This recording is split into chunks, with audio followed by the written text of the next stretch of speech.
नमो हरियन्ताणं नमो सिद्धाणं नमो वज्रायणं नमो लोहे सर्वदा येषु पञ्च नमो पारो सर्वपापप्रणाशम् मङ्गलानं च सर्वेसिं परमं वै मङ्गलम् जय जगदेव जोनि वियानो जगद्गुरु जगानन्द जगन्नाथो जगवन्धु जय जगत्प्रिया जय सुयाण बभवो तीर्थयाणं अपश्चिमो जय जय गुरुलोकानं जय महावीर सच्चिदानंद संपूर्णं विश्वज्ञं विश्वभावनं शंखेश्वर पुरुषं पार्श्वनाथं नमामि सर्वारिष्टप्रणाशाय सर्वाभीष्टार्थदाय सर्वलब्धिनिधानाय श्रीगौतम स्वामी स्वामिने अज्ञानतिमिरान्धनं ज्ञानं जनशलाकया नेत्रमुन्मीलितं येन तस्मै श्रीगुरवे नमः। और हमने जिस तरह से यहाँ पर समझा था कि आत्मा का जो है किस तरह से यह द्रव्यों के बारे में पर्याय का स्वरूप जो समझा था, तो आखिर पर्यायों के अंदर हम देख रहे हैं, क्योंकि द्रव्य पर्याय धारण करेगा ही करेगा, गुण भी पर्याय धारण करेगा ही करेगा। अब द्रव्य रूप से पर्यायों को जो हमने समझा है, तो उसमें दोनों को आपने देख लिया है। इधर जो है ये द्रव्य, अब ये जब पर्याय धारण करेगा, और इधर से आपने ये देखा कि गुण है, अब ये जब पर्याय धारण करेगा तो पर्याय जो बन गई, अब इसके अंदर उत्पाद व्यय होना ही होना है।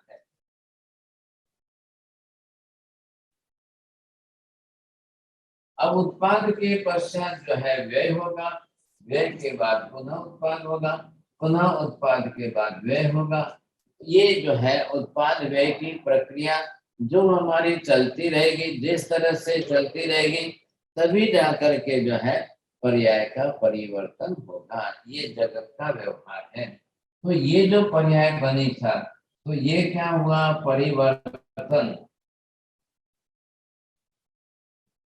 अब ये जो परिवर्तन जो है, आखिर ये परिवर्तन क्या है, कैसा परिवर्तन है, किस प्रकार का है? द्रव्य वही है, गुण वही है। इनके बारे में हमने क्या समझ लिया है? ध्रुवत्व किसका है? उत्पाद व्यय की प्रक्रिया होते हुए भी यहाँ पर ये हमने जो ध्रुवत्व समझा है, ध्रुवत्व मतलब जो नित्यपना, ये जो नित्यत्व का स्वरूप समझा है, तो ये किसका समझा है? क्योंकि द्रव्य भी अपने आप में जो है, द्रव्य भी नित्य है, गुण भी नित्य है। ये दोनों अपने आप में निश्चित स्वरूप में नित्य ही रहेगी। इसमें तो कोई कम ज्यादा कुछ भी होने वाला नहीं है।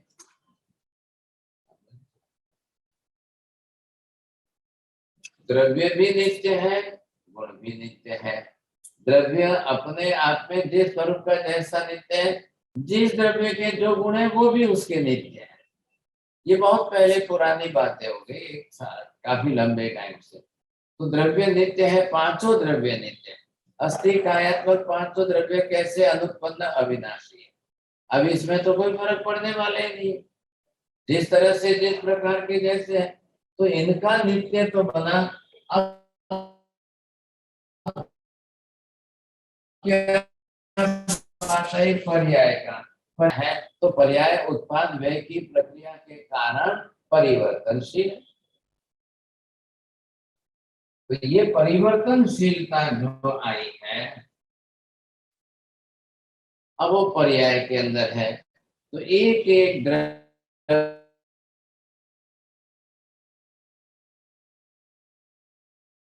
तो यहाँ पर हम देख रहे हैं, थोड़ी जरा नेट की प्रॉब्लम आ जाती है, थोड़ी सी बात। अब यहाँ पर हम देख रहे हैं किस किस तरह से आत्मा के जो गुण है, जितने गुण हैं,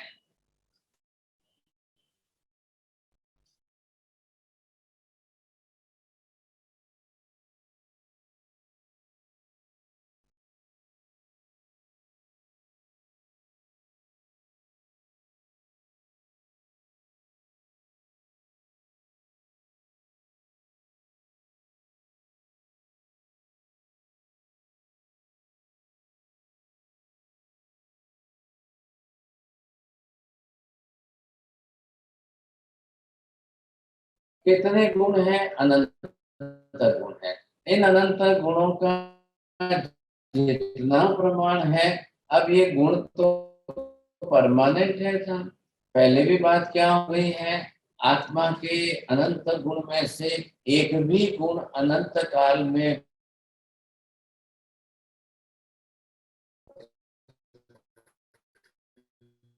पूर्ण काल नित्य है।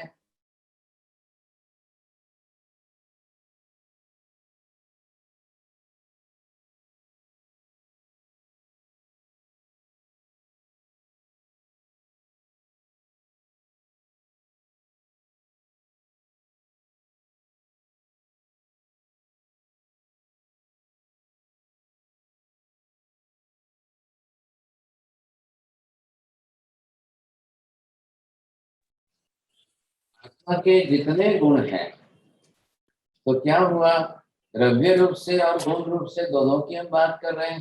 पहले भी ये बात हो चुकी है, द्रव्य रूप से भी आत्मा त्रिकाल लेते हैं, एक प्रदेश भी उसका नष्ट तो होता ही नहीं। अनंत अनंत काल में भी एक भी प्रदेश का नष्ट होने वाला नहीं। उसी के हिसाब से अनंत गुण जो है, अनंत अनंत काल में एक भी गुण नष्ट नहीं होता, मात्र आत्मा का ही नहीं, और भी किसी भी द्रव्य का एक भी गुण नष्ट नहीं। कोई भी द्रव्य हो, किसी का भी गुण होता, तो एक भी गुण किसी का नष्ट होना ही संभव नहीं था। तो ये तो निश्चित बात हो गई, त्रिकाल नित्य बात हो गई। अब रही बात किसकी, गुण पर्याय की। तो गुणों के पर्याय जो है, इन गुणों की पर्याय में अगर हम पहले देख लेते हैं, ये सब गुण है। अब सिद्ध आत्मा में और संसारी आत्मा में क्या फर्क है, कांति भी बोली।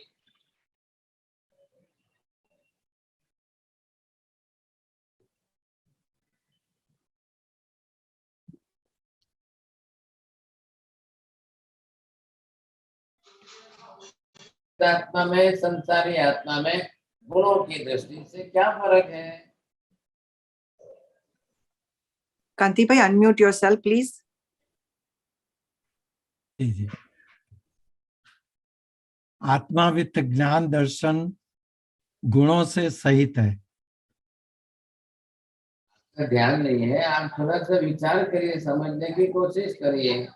हाँ जी राम, क्या बोलते हैं? सिद्ध आत्मा स्थिर पर्याय है। सिद्ध आत्मा सिद्ध आत्मा ने अपने सारे गुण पूर्ण रूप से प्रकट कर लिए हैं और संसारी आत्मा के गुण कर्मों से ढके हुए हैं। यहाँ पर देखेंगे आप, सिद्ध आत्मा का एक एक गुण अनंत प्रमाण में प्रकट है, अनंत रूप में, जिसको हम कहते हैं पूर्ण संपूर्ण स्वरूप में। और संसारी आत्मा के अंदर सत्ताभूत गुण तो वही है, लेकिन इनका प्रमाण रोज कम ज्यादा हो रहा है, ये है पर्याय परिवर्तन। अब बरोबर समझ में आ रही है बात? पहले ध्यान दे करके बोलना। भारती बहन, समझ में आई कुछ बात? हाँ साहिब जी, जो आत्मा सिद्ध में है उनका गुण पूर्ण रूप से प्रकट हुए हैं, और जो संसारी आत्मा है उनके गुण कर्म के आवरण से ढके होने के कारण दोनों के पर्याय में चेंज है। यहाँ पर मैंने ये बनाई सब, ये अब ये सिद्ध आत्मा जो यहाँ पर आपको दिख रही है, अब ये आत्मा है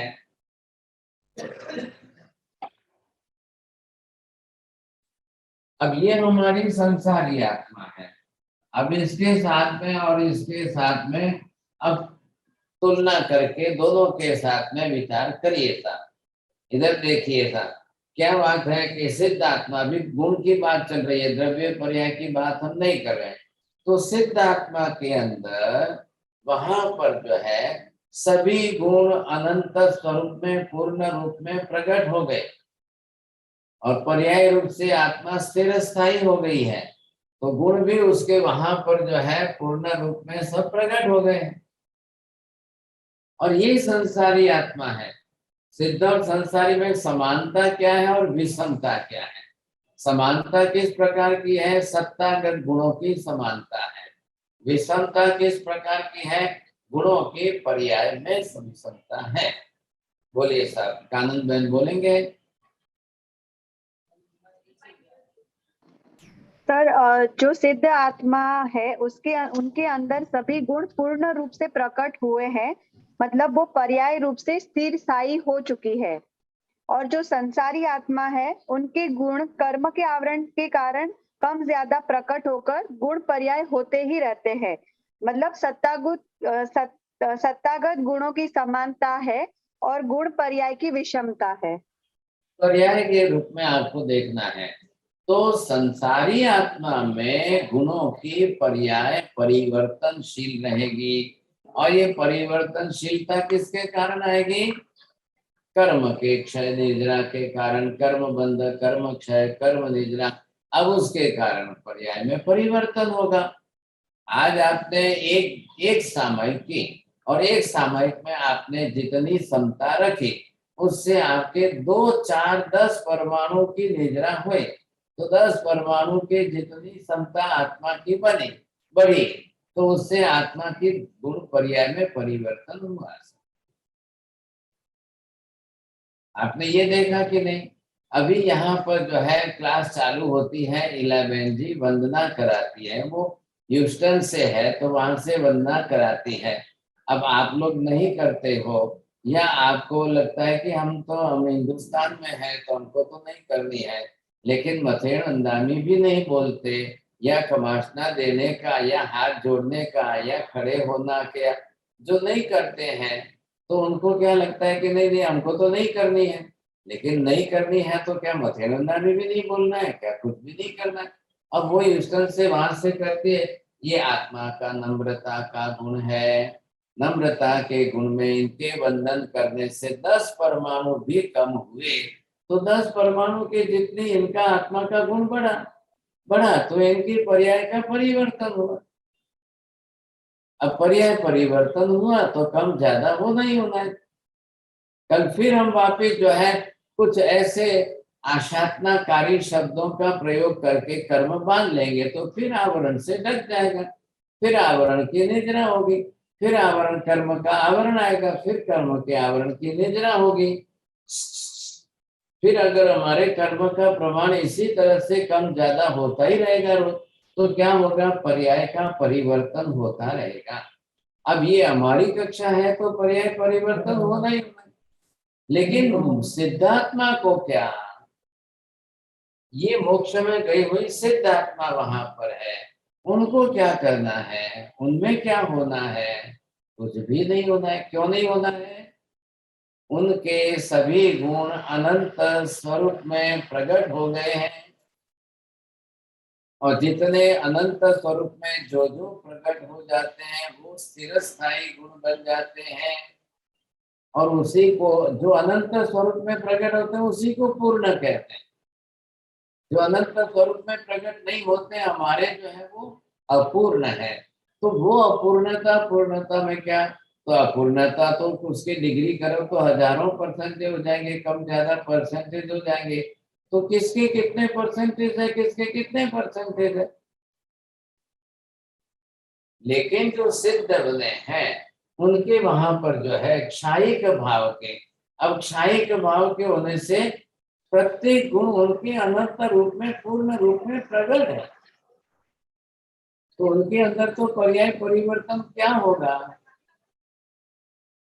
थोड़ा ध्यान दीजिए। अब सिद्ध आत्मा के गुणों में पर्याय का परिवर्तन किसका कैसे होगा, तो ये जो है मोक्ष में गई हुई सिद्ध आत्मा, अब पूरे 14 राज लोक के अंदर यहाँ पर आप देखिए, तो ये आत्मा है, ये आत्मा है, ये आत्मा है, जो भी है, अब इनके अंदर यहाँ पर ज्ञेय, ये सब ज्ञेय बन गए। तो अब ये ज्ञेय बने तो इनके अंदर जो परिवर्तन होगा उसका रिफ्लेक्शन उनमें होगा। ये उनके गुणों की पर्याय बदले। हमारी क्या हो रही है, हमारे स्थिति के अंदर कर्म का बंध, कर्म का क्षय, बंध और क्षय, क्षय और बंध, ये सब होता ही रहेगा। हमारी तो यहाँ पर्याय बदलती जाएगी, द्रव्य की पर्याय भी बदलती जाएगी, गुणों की पर्याय भी बदलती जाएगी। तो जिस तरह से गुणों की पर्याय जो बदलेगी तो कर्म का आवरण आता जाएगा, कर्म का आवरण आता जाएगा तो व्यय हो गया गुण का, कर्म की निद्रा हो गई तो उत्पाद हो गया गुण का। तो गुण के अंदर उत्पाद व्यय जो हुआ, पर्याय परिवर्तन, पर्याय परिवर्तन, पर्याय परिवर्तन, ये सतत होगा, निद्रा होती जाएगी, बंद होता जाएगा। आज बंद है फिर कल निद्रा, आज कर्म, आज निद्रा, कल फिर बंद। पर्यूषण आते हैं, हम अठाई कर लेते हैं, अठम कर लेते हैं, ये हमारी निद्रा हो रही है। फिर वापस खाना पीना शुरू हो जाता है, फिर वापस बंद करते हैं, फिर एक सामयिक करते हैं, फिर निद्रा होती है, फिर जो है आश्रम सेवन करते हैं, फिर कर्म का बंद होता है। ये चक्र चलता ही रहता है, बंद ही नहीं हो रहा है हमारा। तो संसारी अवस्था के अंदर ये सभी गुण कर्म के आवरण से ग्रस्त है। अब सबके क्या है, प्रमाण कम ज्यादा है बस, किसी के कितने प्रमाण में, किसी के कम ज्यादा प्रमाण में। तो जिन जीवों के जितने प्रमाण में कम ज्यादा कम ज्यादा कम ज्यादा जो भी है वो है हमारे, तो रोज ही होना है, ये तो चक्कर चलता ही रहने वाला। सिद्धों का क्या हो गया है, सिद्ध परमात्मा वहां पर है तो वो अपने आप में पूर्ण संपूर्ण है। अब उनके अंदर तो कोई पर्याय, स्वयं के स्व के गुण तो कोई बदलने वाले ही नहीं है, वो तो ऐसे ही है। तो ये जो सिद्ध आत्मा यहाँ पर आप देख रहे हो, तो इनके अंदर जो है, अब यहाँ पर ये जो है सिद्ध आत्मा है और ये पूरा संसार है। अब यहाँ संसार है ये पूरा, अब संसार के अंदर क्या है, अनंत जीव है, अनंत पुद्गल है, अनंत परमाणु है। इन दोनों के अंदर क्रिया होने वाली है। आकाश धर्मास्तिक है, धर्मास्तिक है तो सवाल ही नहीं खड़ा होता है, वो स्थिर स्थायी द्रव्य है। अब यहाँ पर जो है ये आत्मा है, अब इसको जो है यहाँ से मृत्यु होकर के यहाँ गमन हुआ, इस आत्मा को यहाँ से गमन करके यहाँ पर आना पड़ा, इस आत्मा को यहाँ से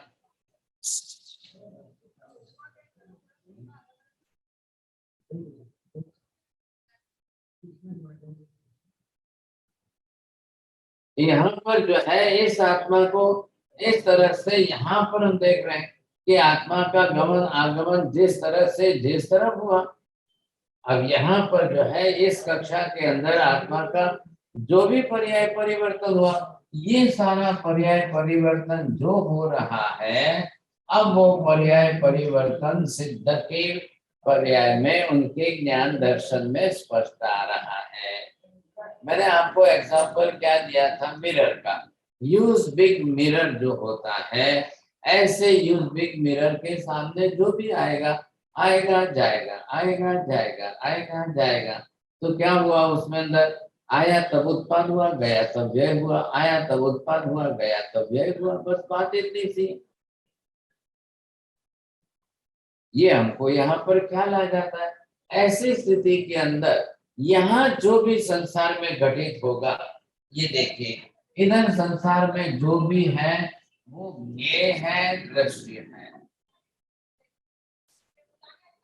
अब ये जो ज्ञेय है, ये जो दृश्य है, इनका प्रतिबिंब, इनका प्रतिबिंब, क्योंकि इस समय सिद्ध भगवान केवल दर्शन ही है, केवल ज्ञान ही है, अनंत दर्शन है।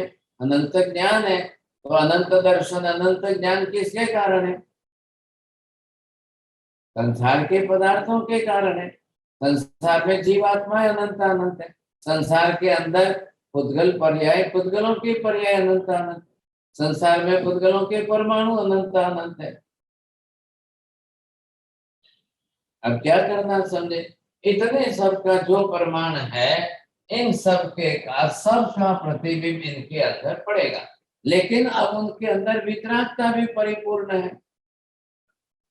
वितराग भाव भी तो उनका परिपूर्ण संपूर्ण है, उनको तो कुछ भी नहीं हो रहा है, कोई राग द्वेष तो उनको हो नहीं रहा है, लेकिन प्रतिबिंब तो पड़ेगा ना। अब ये प्रतिबिंब इधर कौन है? ये जीव है। अब इसका प्रतिबिंब पड़ा तो यहाँ पर सिद्ध के गुण में उनकी पर्याय बदली। अब ये जीव यहाँ जाकर के रुक गए, ये जीव यहाँ जाकर रुक गया, तो यहाँ था तब जो पर्याय दिखाई दे तब उत्पाद, यहाँ जाकर चला गया तब इसका व्यय हो गया, इसका उत्पाद हुआ तो इसका व्यय हुआ, इसका उत्पाद, तो ये उनके अंदर रिफ्लेक्ट तो हुआ ना। अभी अभी देखिए वहां की बात मात्र उनकी ही हम नहीं करते हैं, लेकिन ये यहाँ पर सिमंदर स्वामी है। अभी सिमंदर स्वामी भी तो यहाँ पर केवल ज्ञानी केवल दर्शनी है। इधर देखिए सिद्ध का केवल ज्ञान दर्शन, सिमंदर स्वामी जो केवली बन चुके हैं उनका केवल ज्ञान दर्शन, रत्ती पर भी कम ज्यादा नहीं है, कुछ भी फर्क नहीं है। तो यहाँ का जो सिमंदर स्वामी का केवल ज्ञान दर्शन, उनके अंदर भी सबके पर्याय आ रही, सब पर्यायों के संसार के अनंत पर्यायों का उत्पाद हो रहा है, ये सब पर्याय इनके अंदर भी बरोबर दिखाई दे रहे। अब जो इनके अंदर दिखाई दे रहे वही इनके अंदर भी दिखाई दे। इस जीव का गमनागम हुआ तो इनकी भी पर्याय, इनकी भी पर्याय। अब जो भी जीव ये पुद्गल के परमाणु है, अब ये पुद्गल के परमाणु में जो भी वर्ण गंध रस स्पर्श का परिवर्तन हुआ वो भी इनके अंदर रिफ्लेक्ट हो रहा है, बरोबर दिखाई दे रहा है, समझे। तो ये भी देख रहे हैं, ये भी देख रहे हैं, समान है दोनों के अंदर। ये समानता किस प्रकार की है? तो यहाँ पर जो सिमंदर स्वामी हो या मोक्ष में केवल ज्ञानी हो, अब संसार में केवल ज्ञानी तो दो ही तो जगह पर है, इनके सिवाय तीसरी तो जगह ही नहीं है, क्षेत्र ही नहीं है। स्वर्ग के देवलोक के अंदर कोई केवल ज्ञानी केवल दर्शनी नहीं, नीचे नरक में कोई नहीं, 14 राजलोक के अंदर खाली 2.5 द्वीप के अंदर 15 कर्म भूमि में केवल ज्ञानी बस, और इधर जो है सिद्ध शिला पर केवल ज्ञानी है बस, कहीं पर कोई नहीं है और जगह पर कहीं कोई नहीं। तो यहाँ पर जो है दोनों के केवल ज्ञान दर्शन अनंत अनंत प्रमाण में है। अब दोनों के केवल ज्ञान दर्शन अनंत प्रमाण में है तो दोनों के अंदर पर्याय का परिवर्तन होगा, उत्पाद व्यय होगा तो ही परिवर्तन। उत्पाद व्यय उनके अंदर उनको कुछ करना नहीं है, वो द्रव्य रूप से कर्ता होकर के उनको कुछ करना नहीं है वहां पर, लेकिन यहाँ पर जो न्याय और दृश्य पदार्थों में जो पर्याय परिवर्तन हो रहा है वो खाली उनके अंदर रिफ्लेक्ट हो रही। अब फिर भी उनको कोई राग द्वेष नहीं हो रहा है, फिर भी उनको कुछ भी नहीं हो रहा है।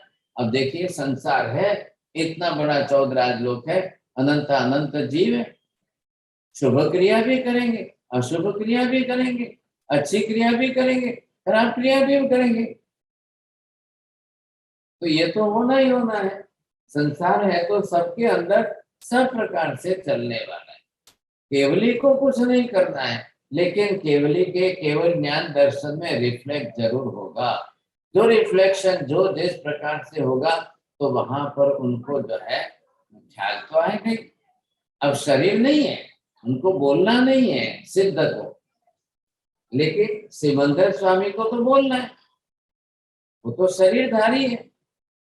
केवल ज्ञान केवल दर्शन आत्मा को हुआ है, शरीर को नहीं हुआ है। ध्यान से सुनिए, समझ लीजिए मेहता जी, केवल ज्ञान केवल दर्शन आत्मा को होने पर पुद्गल के शरीर में कोई परिवर्तन नहीं होता है। बोलिए माता जी क्या बोला है?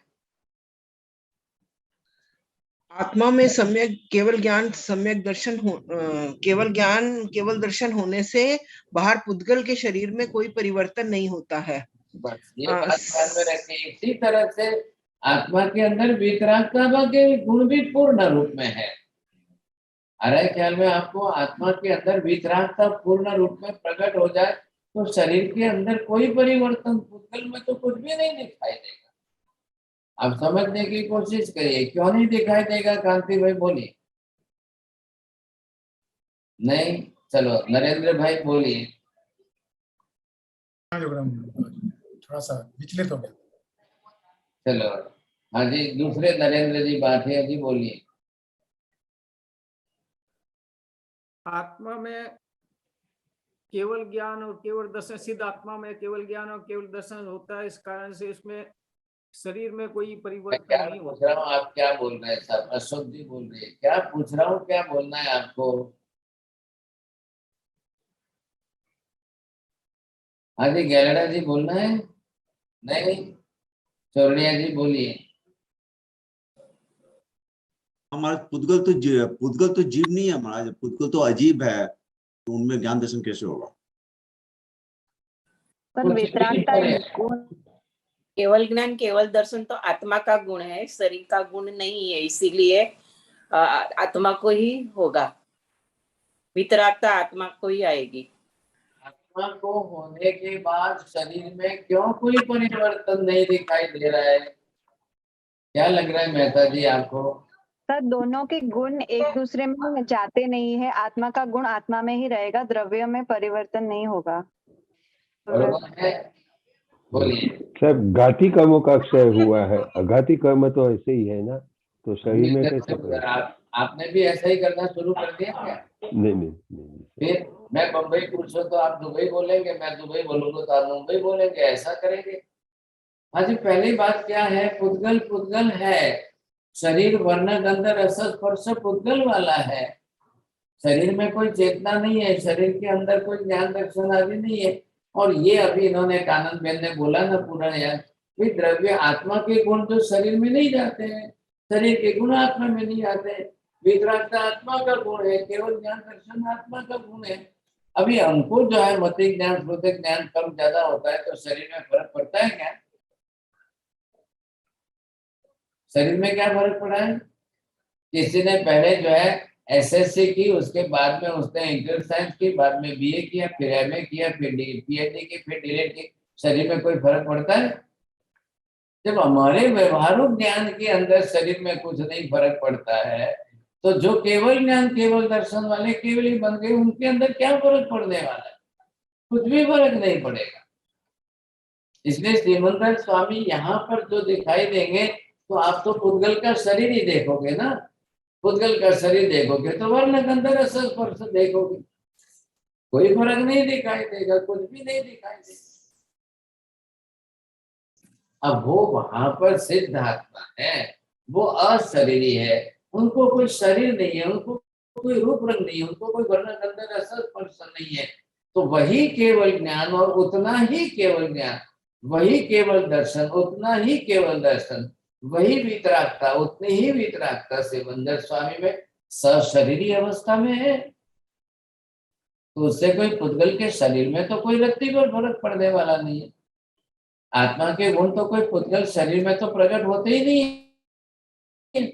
ये सिद्धांत बेसिक है। इस पाया के मूलभूत सिद्धांत को पकड़ के रखिए, ताकि कोई कल भविष्य में आपको उल्लू न बनाए, कोई मूर्ख न बनाए, आप किसी की बातों में फंस न जाओ। कोई बोलेगा कि मेरा केवल ज्ञान जो मुझे मावे देश से सिमंदर स्वामी ने भेजा है, क्या बेटा भरत क्षेत्र में जाकर के अपना केवल ज्ञान सबको बांटते रहना, वो यहाँ आकर के पैर लंबे करके बैठ जाए और आपको बोले कि आपका माथा जो है ना मेरे पैर के अंगूठे पर टिका के बैठ जाओ, मेरे में से केवल ज्ञान तुम्हारे में आता जाएगा। अब क्या बोलना साहब, समझे? ऐसी बातें चल रही हो तो आप अगर अपनी तरह से द्रव्यानुयोग का सिद्धांत पढ़ करके स्थिर मति स्थित प्रज्ञ जिसको बोलते हैं, अगर आप बन चुके हो तो ऐसे बोलने वालों को आप दूर से ही समझ पाओ, दूर से समझ लोगे। हाँ भाई साहब ये कौन है, कैसा है, क्या बोल रहे हैं साहब, कैसा बोल रहे हैं। और ये बोलने वाले तो मर भी गए बेचारे, चले भी गए दुनिया में से, लेकिन उनके पीछे जो उनको मानने वाले वो भी आज ऐसा ही बोल रहे, उनके अनुयायी जो है, उनके बोलने वाले जो उनको मानने वाले हैं वो भी आज यही बोल रहे हैं, बस ऐसा ही बोल रहे हैं। और वो भी कोई कोई कोई आते हैं साहब, कोई कैसे बोलते हैं, बोलते हैं हमारे आप पैर पर आप सिर अंगूठा रखो, सिर माथा रखो और केवल ज्ञान आपके अंदर आता जाएगा, केवल ज्ञान आता है। और वो बैठे बैठे आइसक्रीम खाते रहते हैं। नहीं नहीं, आप इधर उधर मत देखो, आप अपना माथा मेरे पैर के अंगूठे पर लगा के बैठे रहो, मेरा ज्ञान, और वो भी कौन सा, केवल ज्ञान आपके अंदर आता है। भाई साहब क्या बोलना, समझे कि नहीं, ऐसी बातें चलती है, ऐसी बातें, और लोग ऐसी बातों में विश्वास में आ रहे हैं। अब मुझे बताइए, बोलने वाले जो है वो कैसे हैं, सुनने वाले कैसे, करने वाले कैसे। इसलिए चोरिया जी आप हंसते हो, लेकिन ध्यान रखिए द्रव्यानुयोग का जो उच्च कक्षा का केवली का सिद्धांत समझ रहे हो वो आपके लिए काम का है। इस केवल ज्ञान के विषय को हम श्रुत ज्ञान में समझ रहे हैं। भगवान ने तो केवल ज्ञान से देशना दी, भगवान ने तो केवल दर्शन से वितराग भाव से देशना दी, और भगवान ने त्रिपदी की स्थापना की। अब त्रिपदी से पदार्थों का स्वरूप स्पष्ट कर लिया, वो आज हम समझ रहे हैं।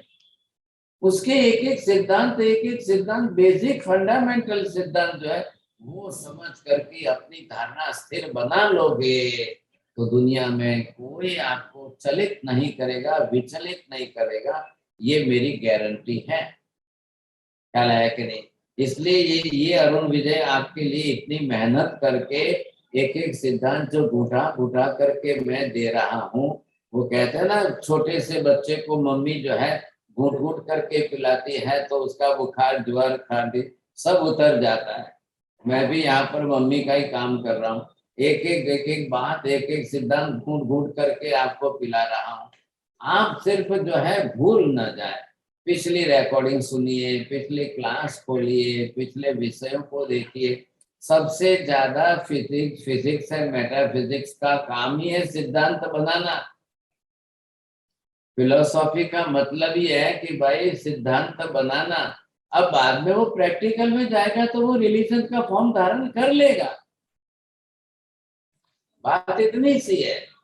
पहले तो बेसिक रूप में तो आपको जो है ये द्रव्यानुयोग है ही, इसलिए एक एक द्रव्यानुयोग के सिद्धांतों को घूट करके इतने पक्के दृढ़ करना है, तब हमारा सम्यक दर्शन इतना दृढ़ और मजबूत हो।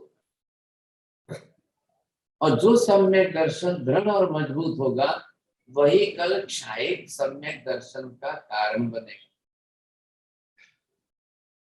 क्षायिक भाव से आज भले ही संभावना नहीं है, लेकिन आज हमारे पास में दृढ़ता और मजबूत करने का तो संभव है कि नहीं है। क्षायिक भाव की आज के पंचम काल के कलयुग में हमारे लिए यहाँ संभावना नहीं है, लेकिन कल हम यहाँ से महाविद्य में चले जाए तो आज की मजबूती, आज की दृढ़ता हमारी बन जाएगी। वो कल महाविद्य में हमको क्षायिक भाव का सम्यक दर्शन प्रकट करने में बहुत ज्यादा सहयोगी बन जाएगी। फिर देर नहीं लगेगी। आज के कलयुग को बीच में ला करके हिम्मत हारना नहीं है। पंचम काल, पांचवा आना, कलियुग, कलिकाल, इन निमित्तों को लेकर हिम्मत हारनी नहीं है और दृढ़ करनी है और मजबूत करनी है। आज महावीर स्वामी ने हमको सम्यक दर्शन होने के लिए नाम नहीं कहा, क्षायिक होने के लिए निषेध जरूर किया। क्षायिक की कक्षा आज संभव नहीं है, ये बात स्वीकार्य, लेकिन क्षायोपशमिक तो संभव है।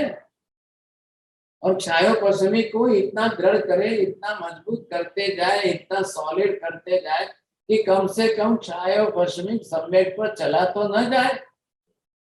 हमारे सम्यक दर्शन को धक्का लगाने वाले ऐसे निमित्त परिबल सामने बहुत आएंगे। जैसा कि मैंने आपको इसके पहले गंधर्वाद की क्लास में भी बताया है कोई ऐसा मान रहे, कोई ऐसा मान रहे आत्मा क्रिया करती नहीं है, आत्मा निष्क्रिय है, आत्मा क्रिया, ये ऐसे परिबल, ऐसे निमित्त बहुत आएंगे, आज भी आएंगे, आज के कलयुग में। और जैन ही बोलेंगे साहब, और वो भी जो है बहुत उच्च कक्षा की आत्मा पर पहुंचने के बाद भी बोलेंगे। अब सावधान रहना हमारा काम है। जितनी सावधानी हमारे में आएगी, ये द्रव्यानुयोग हमारा मजबूत हो जाएगा, दृढ़ हो जाएगा, सॉलिड हो जाएगा, तो फिर तो कोई चिंता ही नहीं। हमारा सम्यक दर्शन भी दृढ़ हो जाएगा, सम्यक दर्शन भी स्थिर हो जाएगा, फिर वापिस हम उसको और अच्छी तरह से प्रकट कर पाएंगे तुम्हें। तो ये विशेषता जरूर है। अब इस विशेषता को स्वीकारना, तो द्रव्यात्मक स्वरूप से बात की। यहाँ ये सिमंदर स्वामी अब आज 20 तीर्थंकर है, विचरण कर रहे हैं। 20 तीर्थंकर सिमंदर स्वामी, युगमंदर स्वामी, बाहु स्वामी, स्वभाव स्वामी सब है। इधर जो है से केवल ज्ञान सिद्ध परमात्मा है। क्या फर्क है? अब उनके गुण और हमारे गुण, सत्तागत गुणों की समानता है। हमारे गुण अधूरे हैं, प्रकट नहीं हुए, इनके गुण पूर्ण रूप में प्रकट हुए। तो हमारे अंदर की पर्याय परिवर्तन रोज होनी है। उत्पाद व्यय की प्रक्रिया से पर्याय का परिवर्तन चलेगा। अब ये परिवर्तन तो होते ही रहना है, होते ही रहना है, होना ही होना है। लेकिन अब जो इनके अंदर जो परिवर्तन होगा वो कौन सा होगा?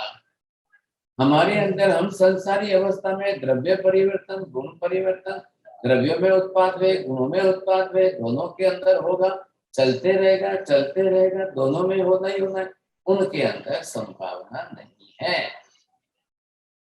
और सिमंदर स्वामी आदि 20 विहरमान तीर्थंकर, उनके अंदर आदि वो जो केवली है, उनके अंदर द्रव्य से भी परिवर्तन होगा, क्योंकि अभी शरीर है ना उनके पास, अभी उनके पास शरीर है, अभी उनके पास मन है, अभी उनके पास इंद्रियां है, अभी उनके पास आहार निहार की क्रिया है, तो परिवर्तन होगा ही होगा, चलेगा, बरोबर चलेगा।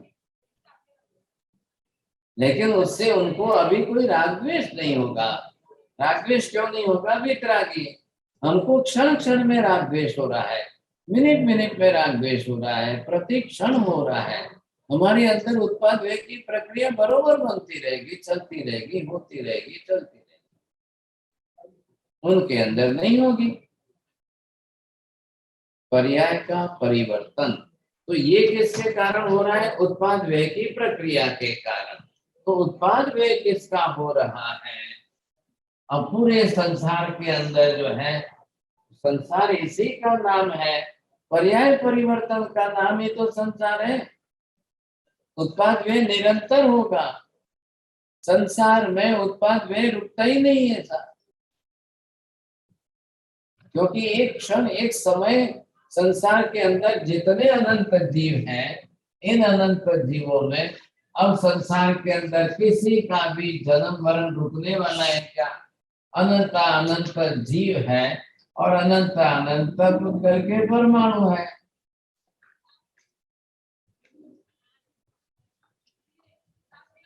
अब ये सब क्या है? अनंत अनंत जीव है।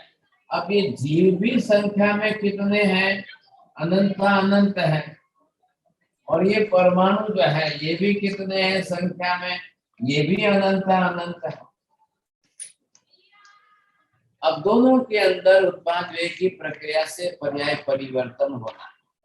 आज सिमंदर स्वामी को जाकर पूछा जाए, हे भगवान, 24 घंटे के एक दिन के जितने समय हो रहे हैं, किस समय संसार में कोई परिवर्तन न हुआ, कोई पर्याय नहीं हुई हो, ऐसा कोई एक समय भी खाली जा सकता है? जैसे संसार में एक समय, सेकंड नहीं, सेकंड का भी असंख्यात्मक भाग समय। हे भगवान, एक समय में पूरे संसार में किसी का भी जन्म न हुआ हो, किसी का मरण नहीं हुआ हो, कुछ भी नहीं हुआ हो, ऐसा संसार के अंदर कभी एक समय के लिए भी हुआ है क्या? तो सिमंदर स्वामी केवल ज्ञानी भगवान जवाब देंगे, अनंत भूतकाल में भी ऐसा नहीं हुआ, अनंत भविष्य में भी ऐसा नहीं होगा। अब ये सोच लो ना भाई साहब, अब ये मान लो साहब एक आलू प्याज है और एक आलू प्याज के अंदर इतने अनंत जीव हैं साहब, क्या होगा? जन्म मरण होगा कि नहीं होगा? अनंत जीव एक शरीर में एक साथ है, इनको तो अनंत को एक साथ जन्मना है, अनंत को एक साथ मरना है। और ये परमाणु है, इतने अनंत परमाणु है। अब इतने अनंत परमाणुओं के अंदर जो है कितना परिवर्तन आएगा? प्रति क्षण संसार के अंदर परमाणुओं की पर्याय बदलती रहेगी कि नहीं? प्रति क्षण परमाणुओं की पर्याय का परिवर्तन भी रुकता नहीं है। आपने अभी श्वास ली और छोड़ी, ली तब ऑक्सीजन और छोड़ी तब कार्बन, ये क्या हुआ? ये क्या हुआ सोचिए, ली तब ऑक्सीजन और छोड़ी तब जो है कार्बन, उत्पाद व्यय हुए बिना होगा क्या ऐसा? तो उत्पाद व्यय क्या हुए? हमने ऑक्सीजन ली और कार्बन छोड़ी, ये पर्याय का परिवर्तन हुआ। बात तो इतनी सी है, ये तो होना ही होना है, ये होते रहने की, चलते रहने की प्रक्रिया है। अब कुछ भी नहीं रुकने वाला है, कुछ भी नहीं। ऐसी स्थिति जो है, जो निरंतर बनी हुई है, जो निरंतर बनी हुई है, इस स्थिति के अंदर क्या करेंगे आप, कैसे करेंगे? तो ये जो पर्याय परिवर्तन हो रहा है वो केवली के ज्ञान में तो दिख रहा है। सिमंदर स्वामी भी है और अनंत सिद्ध भी है। अनंत सिद्धों के ज्ञान दर्शन में पर्याय का परिवर्तन बरोबर स्पष्ट रूप से सामने दिख रहा है। और ये उत्पाद व्यय की प्रक्रिया, और करना है क्या किसी को? मैं ये पूछता हूँ, आपके जीवों के बनाने से वर्गणाएं बनती है क्या? वर्गणाओं को हम बना रहे हैं क्या? वर्गणाओं को लेकर के जीव अपना शरीर बना रहा है, वर्गणाओं को लेकर के जीव अपना मन बना रहा है, शरीर बना रहा है, इंद्रियां बना रहा है, कर्म बना रहा है, सब कुछ बनाना है। तो जीव को बनाना है, कुछ भी बनाना है। परमाणु लिए बिना बना ही नहीं सकता है, परमाणु लेना अनिवार्य हो गया है। बोलिए अब इससे ज्यादा क्या हो सकता है संसार के अंदर? तो पर्यायों का, परमाणुओं को लेना छोड़ना, लेना छोड़ना, लेना छोड़ना, ये प्रक्रिया उत्पाद व्यय की है, चलती रहेगी। अब संसार में कितने जीव है? अनंत अनंत जीव है। अनंत अनंत जीव जो है, तो वो अनंत अनंत जीव श्वास ले रहे हैं कि नहीं ले रहे? श्वास छोड़ रहे हैं कि नहीं छोड़ रहे? एक चींटी भी श्वास ले रही है, छोड़ रही है। एक चींटी को भी श्वास लेना है और छोड़ना है। एक मकोड़े को भी, एक मच्छर को भी श्वास लेना है, छोड़ना है।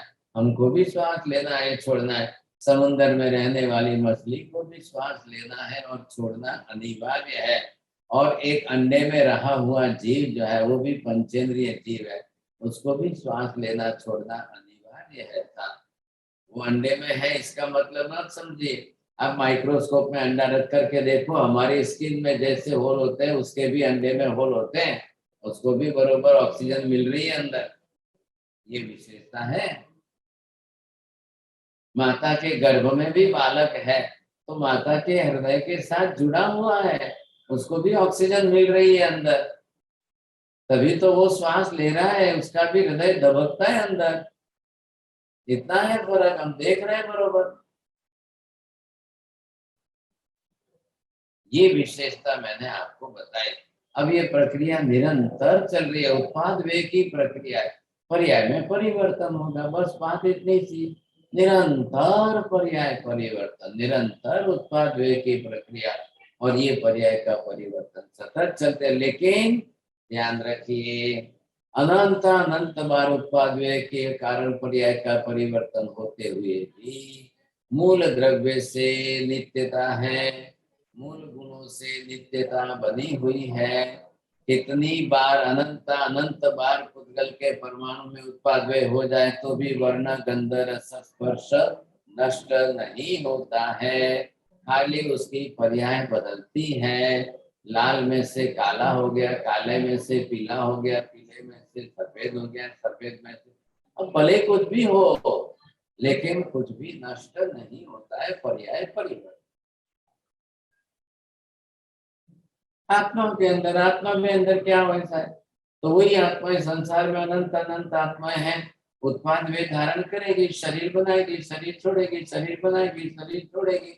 कल हमने जो सीखा है, आत्मा द्रव्य रूप से नित्य है और पर्याय रूप से अनित्य है, शरीर से अनित्य है और आत्मा द्रव्य रूप से नित्य है, बस ये बात हो गई समझे। हाँ जी, क्या करें, सब समय तो बीत गया।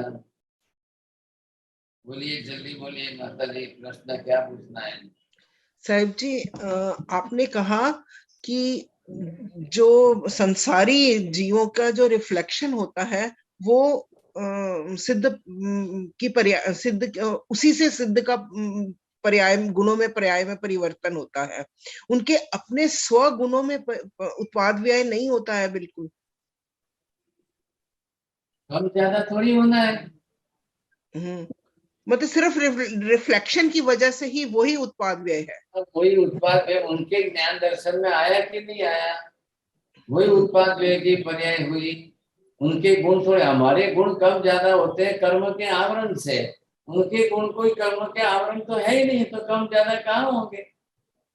लेकिन संसार के अंदर कैसे भी अशुभ से अशुभ, कैसे भी खराब से खराब भी दिखाई दिए तो भी उनको रागद्वेष तो नहीं होगा ना। अब वितरागी तो बन गए तो रागद्वेष तो होना ही नहीं है था उनको भी। तो एक तरह से गुण की पर्याय भी स्थिर है उनकी। हाँ, जैसे द्रव्य की पर्याय स्थिर है तो गुण की भी। हाँ जी, गुण की पर्याय उनकी स्थिर है, लेकिन दूसरी पर्याय का उत्पाद वे होते हुए भी उनको कोई असर नहीं हो रही है, ये विशेषता है। हाँ जी, बोलिए, चोरिए दिल्ली। हाँ महाराज साहब, आत्मा के असंख्य प्रदेश है, आपने फरमाया कि एक समाई करने से खाली 8-10 परमाणु की निर्जरा होती है महाराज। आत्मा के असंख्य प्रदेश हैं और आपने फरमाया कि एक समाई करने से 8-10 परमाणु की निर्जरा होती है खाली। भाई सर, मैंने एग्जांपल दिया है, आपके ज्यादा होते हैं तो आप बोलिए ना, आपके कितने होते हैं, 100-200 होते हैं क्या? नहीं, मैंने ये देखा इतनी छोटी निर्जरा क्यों, तो पता निर्जरा आपके ज्यादा होते हैं, बहुत अच्छी बात है। अब किसी ने सामयिक वैसे की तो 10-20 से 8-10 ही हुए सर। आप ज्यादा अच्छी सामयिक करिए, आपके 1000-2000 हो जाएंगे सर। अब मेरे को तो दिखाई नहीं देते, मालूम नहीं पड़ते क्या लायक है। अब जैसी सामयिक की क्वालिटी गुणवत्ता हो तो उस हिसाब से होंगे सब, ठीक है ना। कल की क्लास अपनी है जैन धर्म की 7 to 8 एंड जैन फिलोसॉफी की है 8 to 9। कृपा करके सब कल ज्वाइन। तब उसका ये वाला डंडी कहीं होगा तो हम ये डंडी को टानेगा यहाँ। प्लीज प्लीज इस ग्राफ में कहाँ मिल रहा है।